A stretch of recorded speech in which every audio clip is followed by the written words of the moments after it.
Hi friends, hashtag माहेरचा बेत मध्ये पहिली रेसिपी मिसळपावची. कांदा, टोमॅटो, कोथिंबीर, कढीपत्ता, एक लिंबू आणि अद्रक लसूणची पेस्ट यासोबत मटकी आणि बटाटा उभा चिरलेला कांदा घालून शिजून घेतलेली आहे. यामध्ये मीठ आणि हळद घातलेलं होतं. जी काही सामग्री घेतली ती छान बारीक कापून घेऊन मी एका साईडला कढईमध्ये बारीक चिरलेला कांदा, अद्रक लसूणची पेस्ट, कढीपत्ता छान फ्राय करून घेतलं. यामध्येच टोमॅटो, मिरची पावडर आणि मिसळ मसाला घालून हे छान फ्राय होऊन दिलं. याच मसाल्यामध्ये शिजलेला बटाटा आणि मटकी घालून छान उकळी येऊन दिली.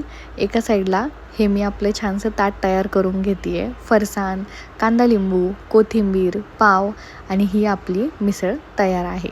यामध्ये कोणतंही वाटण यूज केलेलं नाही आहे. तरी फार आली नव्हती, पण चव अतिशय भन्नाट होती.